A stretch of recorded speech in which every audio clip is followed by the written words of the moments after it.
Welcome to Donmar TV News Channel. May reaksyon na po ang palasyo ng Malacanang kaugnay pa rin sa sinasabing pamumulitika raw ni Pangulong Rodrigo Duterte sa gitna pa rin ng pandemya. Parang itinanggi ng Malacanang na namumulitika si Pangulong Rodrigo Duterte sa gitna ng pagharap ng bansa sa COVID-19 pandemic.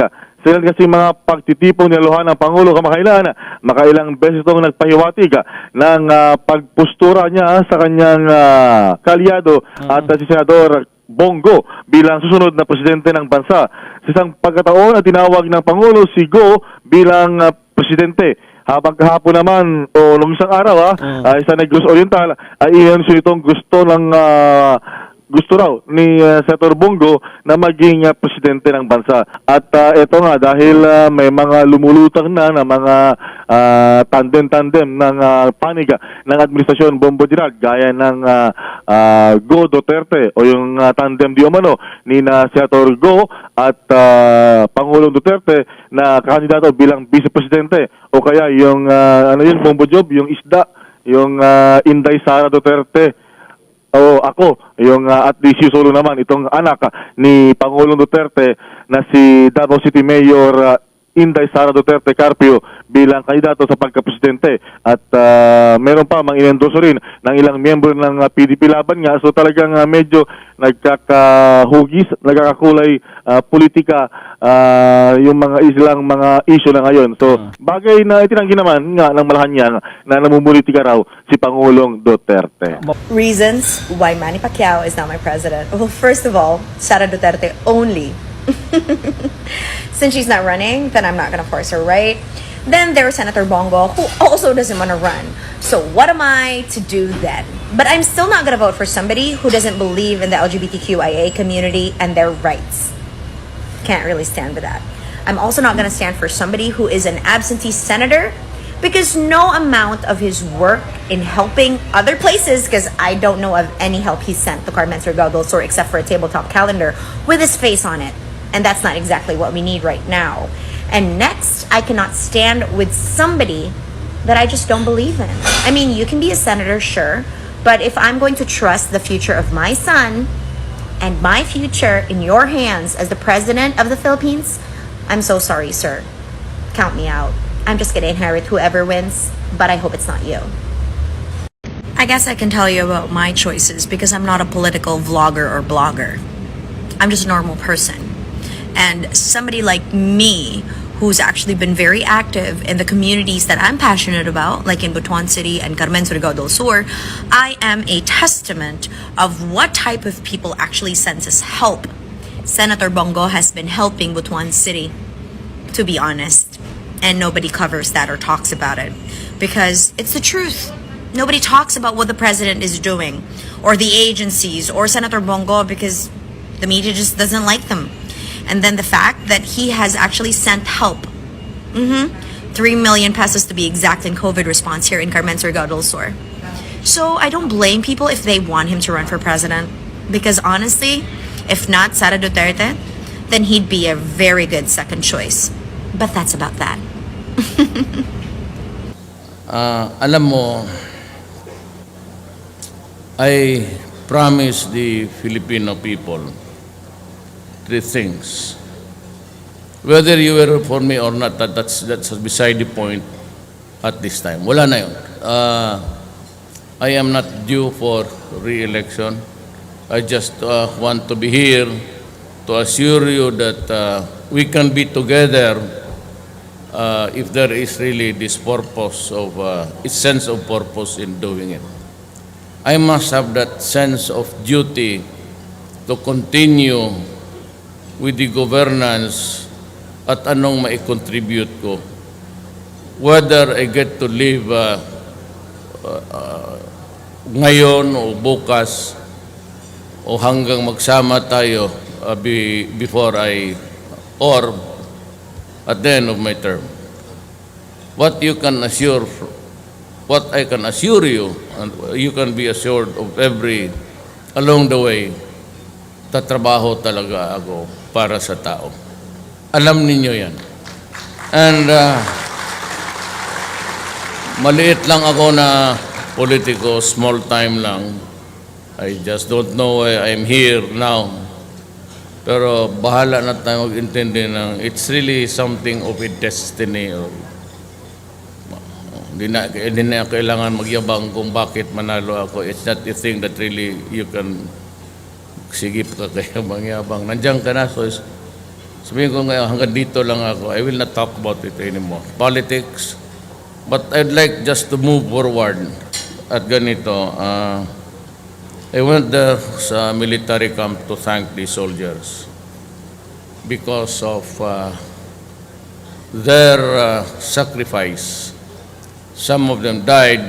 I awarded the wounded guys medals and all, and offered really to spend more money for those who lost their limbs, lost an arm, an entire arm. Naawa ako sa mga sundalo natin. Ganito yan eh. I ran with just about 5 fundamental promises. And I swear to God, talagang totohanin ko yan. I will stop corruption. Now, I know that there is a separation of powers. May kanya-kanya tayong pamaraan. I don't know what, either for an evil intent or for good, something goes wrong.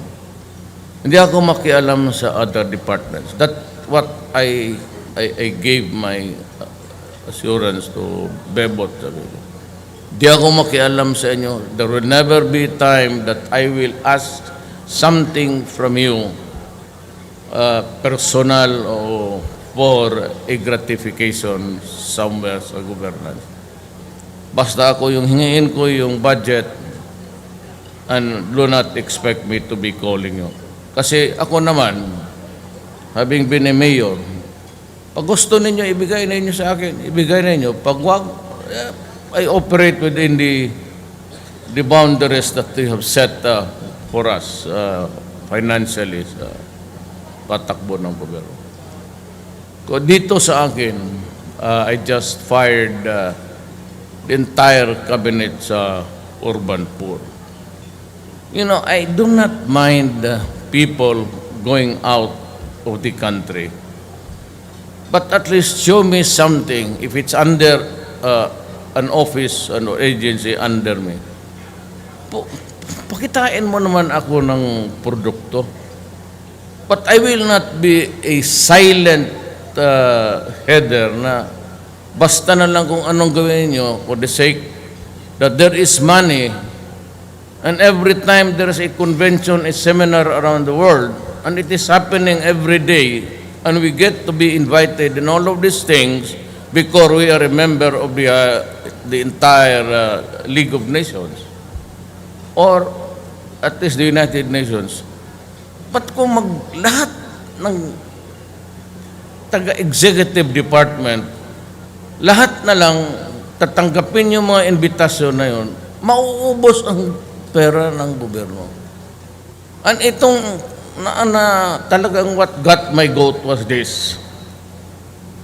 It's an office for the urban poor to help me implement or suggest policies that would redound to the benefit of the people.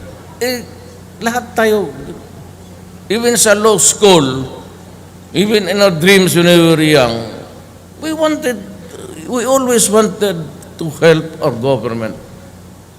Kapwa mo tao, lalo na hindi na lang ako magsalita ng marami. If you have been staring eyeball to eyeball with the poor sa mga hirap doon sa bayan mo, at lumaki ka naman ng wala, and you see now that because there is money, because it is appropriated, kailangan mo talagang gastusin. And you do it by traveling, what? You are appointed September, it was redone. Then he's been traveling 8 times. Lahat ng imbitasyon tanggapin mo. Is that your justification? And you're there's a requirement that when you go out, you give me a report of how you spent the money. Pamasahe mo, ano na natutunan mo doon. But when you say, I got a permit to go out from Medialdea, that's bullshit. Is that the only purpose of going out? Getting a permit? Kaya nang sabi ko, I'm not addressing it to anybody. Ako basta hindi ako makialam dyan sa Congress pati Supreme Court. At ito si Sereno, sabi niya, Duterte, sabi nito, baski magtanong kay sino dyan. Anybody now connected with her,